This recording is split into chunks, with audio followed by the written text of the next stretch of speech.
Here with us now, Chairman of the House Democratic Caucus and Congressman Rahm Emanuel. Thank you very much, Congressman from Illinois. So, Representative, I got to ask you, you heard John McCain. Yeah. Did Joe Biden step in it? No, first of all, having been in the White House, yeah, you're not just tested the first 6 months, you're tested all 4 years. As President Bush just saw, after being there 8 years, the worst financial crisis since the Great Depression. It's not just the first 6 months, it happens the whole time. But I'm asking about what Joe Biden said. I'm getting right to it, and because it requires an explanation as well as an answer. Okay. And the second point is I would prefer Joe Biden in that room advising a president versus Sarah Palin. Both nominees made a decision about who they wanted for vice president. One of the reasons that Barack talked about Joe Biden is because of his experience on foreign policy. You're going to be tested not just in foreign policy, in domestic policy, on economic matters. You just saw that with George Bush in the last final days of his 8 years of his presidency, the worst crisis in the Great Depression. And I've always advised, and when I've talked to Barack, when you look up from that Oval Office desk and you got a crisis, because the decisions that come to the Oval Office are between bad and worse. Those are the choices. So who do you want advising you? And I would prefer Joe Biden over Sarah Palin. That's an easy call for me. All right, but let me follow up, because you've got Republicans jumping all over Joe Biden's statement, and you're saying it's one that requires an explanation and an answer. So my question again, did he step in it? He stated the obvious. Every president will be tested. If you were... having been there for 6 years advising a president. I'm just not sure that's what he said. I am sure. He stated the obvious, which is the President of the United States is going to be tested, not just in 6 months, 4 years, for as long as they domestic, international, economic matters. So Joe Biden's not waking up this morning saying, gosh, I wish I had said that better. Well, you're going to have to get him as a guest to answer that. Lawrence O'Donnell. You got me. Can you help us get Biden as a guest? Well, there's an interesting thing in the New York Times poll today about favorability and unfavorability. Joe Biden has the biggest increase in favorability among any of the four candidates who are on these two tickets. So he is connecting with voters in a way that may not be completely obvious to us in everything that he's saying.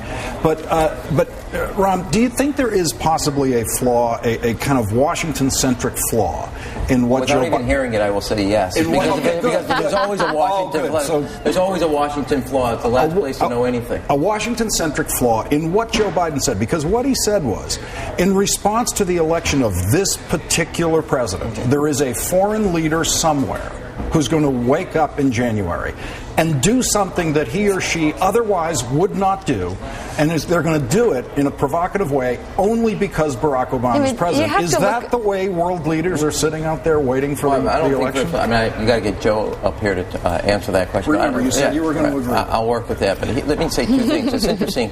You focused on his improvement. The other piece of that poll that was interesting, the person with the biggest drop in favorabilities was John McCain. Because people, as they say, actually, it was our dear Sarah Palin. John McCain went down 10 in favorability. Sarah Palin, I hate to tell Pat Buchanan this, went down 12. But Biden went up 14. Okay, well, let's say this. Then John McCain is a very close second for the biggest drop in favorability. For a guy who started with his greatest asset was people liked him, and has dropped significantly, and that has affected his race. As more time people spent watching and observing him, they grew not to like him. So to the question on, as it related to kind of the advice or what is happening in Washington, I think as American people face the economic crisis which they have over the last 7 years, median household income has dropped by $1,200. Cost of living has gone up $4,800. What's grabbing them in their lives is the fact that their economic standing has declined under George Bush, and they want somebody to change those policies. Okay. That will be the driving point in this election, and John McCain will do everything he can in the next 2 weeks to change that subject for the American people. Okay, Joe wants to jump in. Joe Scarborough, Washington. Well, no. I was just saying, Pat and I were just talking in Washington about Rahm had said you need to ask Joe Biden these questions. Sadly, we can't find him. He's tied up. He has a muzzle around his mouth. I asked him what I was going to say. You asked me specifically what he was thinking. I hadn't talked to him as well. You say you have to ask him, but we can't. Pat, we can't ask him because I understand there's a police escort circling around his home in Wilmington. They ain't letting Joe go. He's been moved to an undisclosed location. He's Cheney. We can't find him.